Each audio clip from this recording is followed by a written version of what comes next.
Hi guys, welcome to Pure Fuel. So as you should probably know by now, Krista and I are on a paranormal team called Hunter Paranormal. We swear we're on the team. Yeah, I'm tired today. And I have literally you have a reason, you've been moving, but I have no reason, I'm just tired. But we are in a paranormal team named Hunter Paranormal. And today we're going to be doing some evidence review. So we're going to include you on that. We're going to be showing you some things that we find. Hopefully that we can hopefully we can classify them as paranormal. But chances are, and with how things have been going, we find a lot of stuff and then are able to debunk it. So we're going to show you what both of those kind of look like.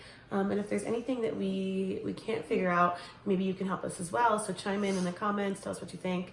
Maybe if we missed something, definitely shout that out because we want to hear from you. But that should be interesting. We're going to look at, we've already done 4 of our cameras, and we're going to start with 2 and see where we go from there. This is from our most recent investigation. Do you want to talk a little bit about where we were? Absolutely. So our last investigation. Tired. Yep, was out in Malvern, Iowa.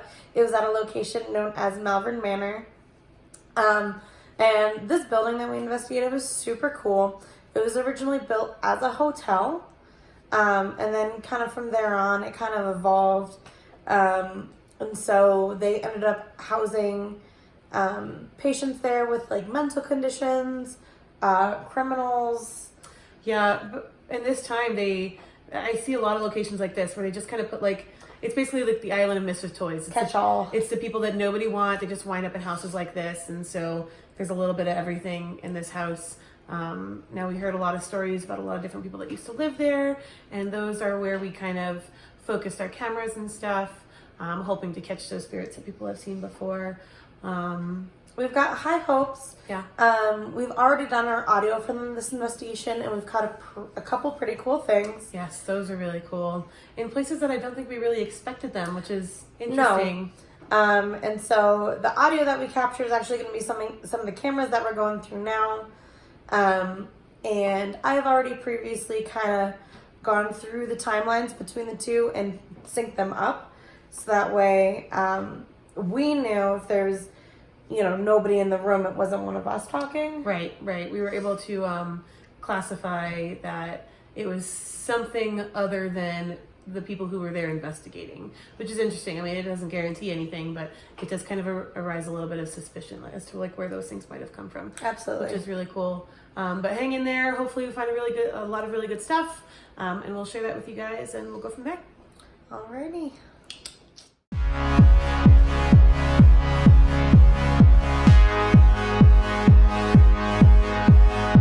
Alrighty, so these are a couple of the camera angle views that we're going to be going through tonight. So the one that you see on the left is kind of like the main lobby of Malvern Manor. We called it the wheelchair room because there's 2 wheelchairs. And then the camera on the technical term. Real technical. The camera on the right there is the hallway that's kind of directly out of our little not safe room. So the camera angle on our left here is one of the rooms down the hallway that we showed you. This is Gracie's room. Gracie was a patient who lived there, and she was diagnosed with multiple personality disorder, and she had upwards of 14 different personalities that they documented. And then this camera on the right here, that is pointing down what we called the Shadow Man hallway, another technical term. And down this hallway, there is like a full body apparition, like an 8-foot tall dude, and he's known to run at people down this hallway. And then as well as some of our members on our team have had some experience in this hallway. And then, so this camera angle right here is one that you guys may recognize from one of our previous videos. This is leading down to Susie and Inez's room as well as the storage room. And so we actually have a pretty cool piece of footage to show you. Yes, it's still considered technically evidence. What kind of evidence? We'll tell you later, but it is evidence. We will show you guys this in just a moment.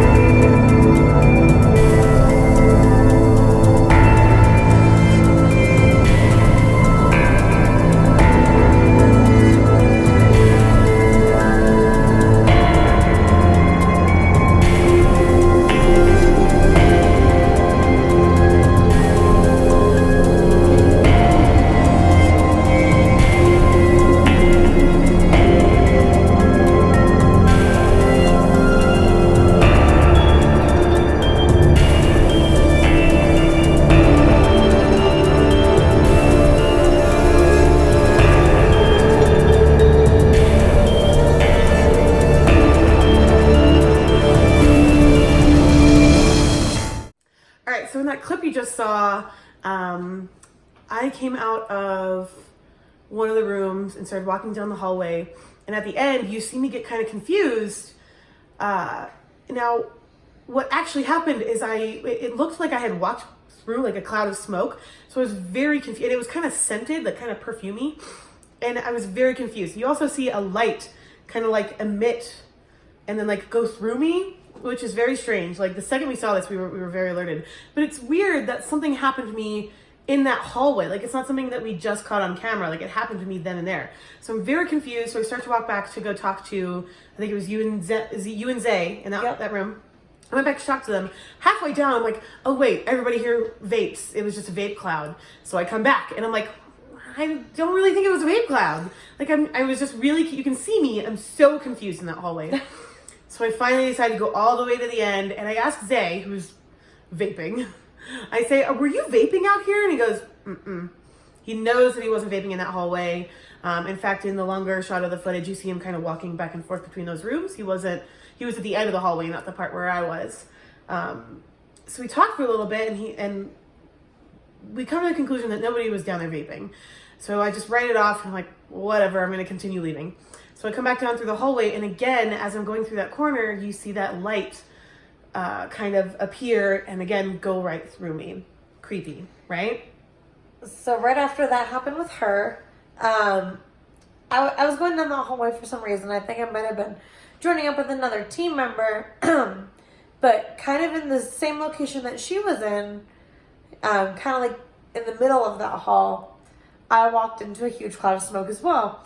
So I went back down the hall to talk to Zay, and, you know, nothing was caught on camera as far as the smoke goes, but I was just like, hey, like, we just talked about this, like, were you vaping again? He was just like, no, but the cloud I walked through had no scent at all, so it didn't smell like anything, it was just there. It's very strange. It's actually similar to the story that Devin told in the video that we shot about her introduction, which I'm like just now catching on to. It's very strange that we're all walking through unexplainable clouds of smoke. Now, as strange as that is, when we saw the footage and we saw that light, we instantly just hit the floor. We're like, finally, good footage, good evidence, hooray! We're like celebrating, we're like sending it to the rest of our team, and not like 5 seconds later, I realize that I had a ring light attached to my shirt that we use for TikToks.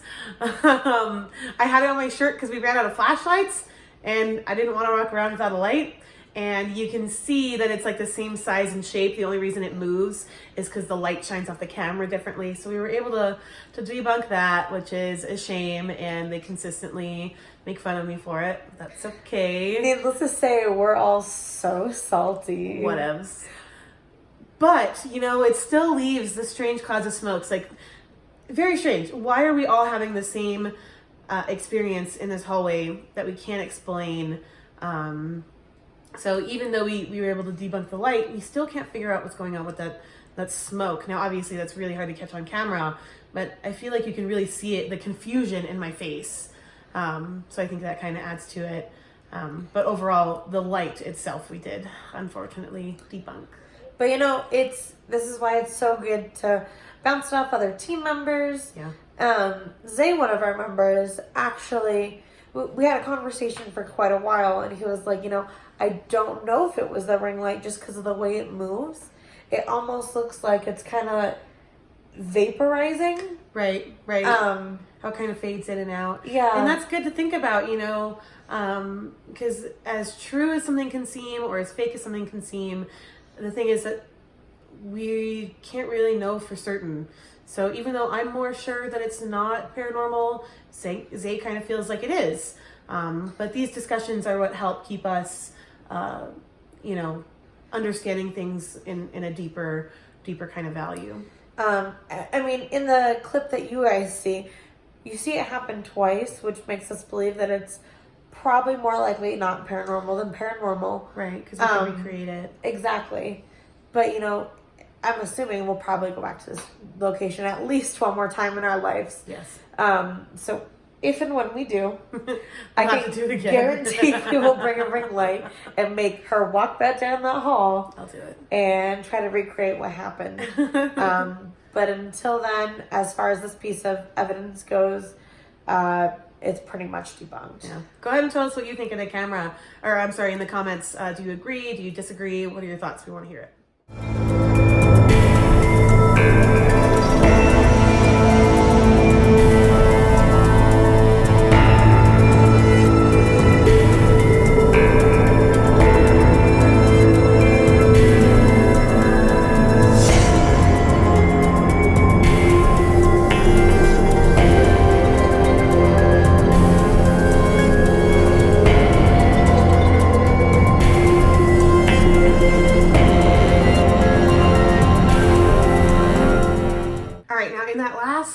Clip that we just showed you, obviously it's not a full body apparition.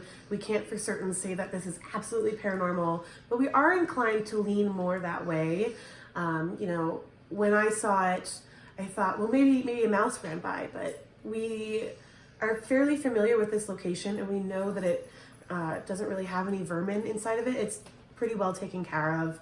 So I think the likelihood of it being like a mouse or something is very, very low. Possible, but very, very low.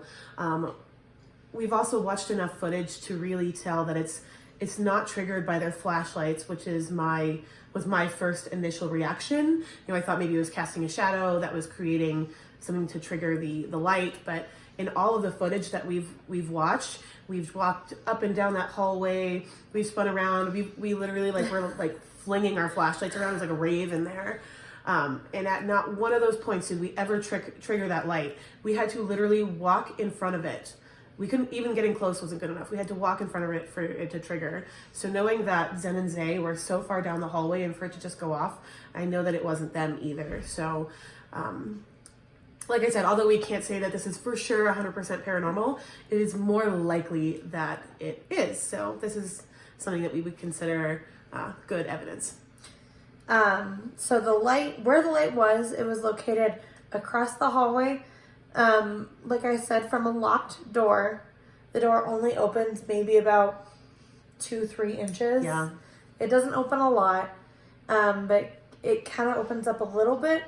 And that room that it's across from is where the Shadow Man supposedly originates from. No, we haven't caught any evidence of him yet. I guess he's shy. Maybe.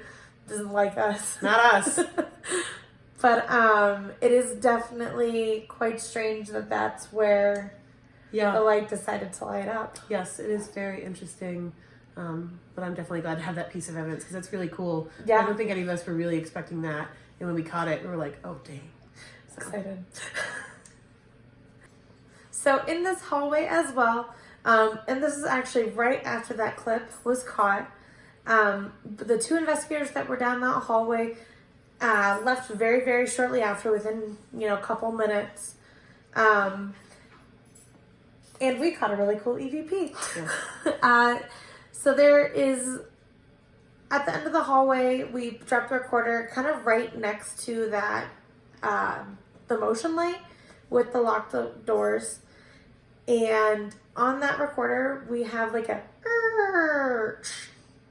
it's like a door very slowly shutting, which is really cool because we matched it up with our visual and it shows that there was nobody in that location at that time. So I'm really stoked about that. Yeah, it's definitely very cool because, doors just kind of creaking shut is not an uncommon thing, but it's not something that we ever experienced in this building. No. You know, the doors are big and heavy and old, and you know they don't move very well. Not only that, like, I have no idea which door it would have even came from. Yeah, Because very mysterious. The doors at the end of the hallway are locked. Yeah. There's a couple down that hallway that are unlocked. But they sounded really far away. Yeah. Or like they are really far away. The whole thing is very strange because it's just not something that we experienced while we were there, and then to catch it on the EVP was just very interesting. So let's go ahead and take a listen.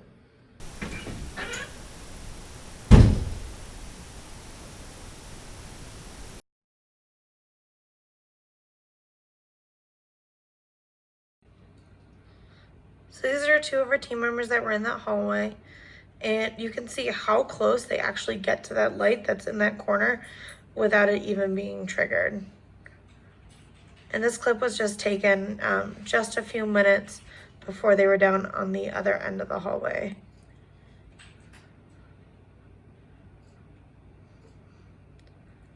They are going out of the only door that opens and shuts down at the end of the hallway. There's a couple others, but they are locked.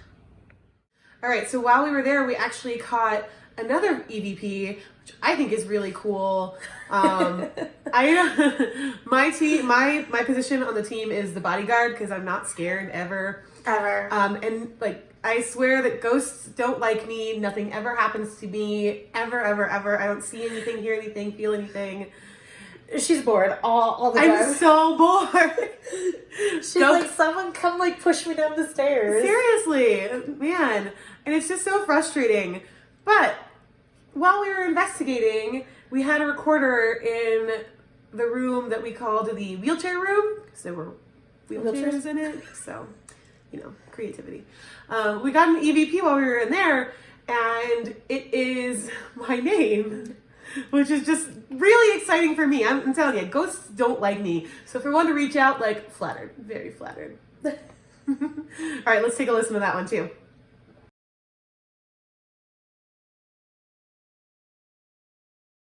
Aaron.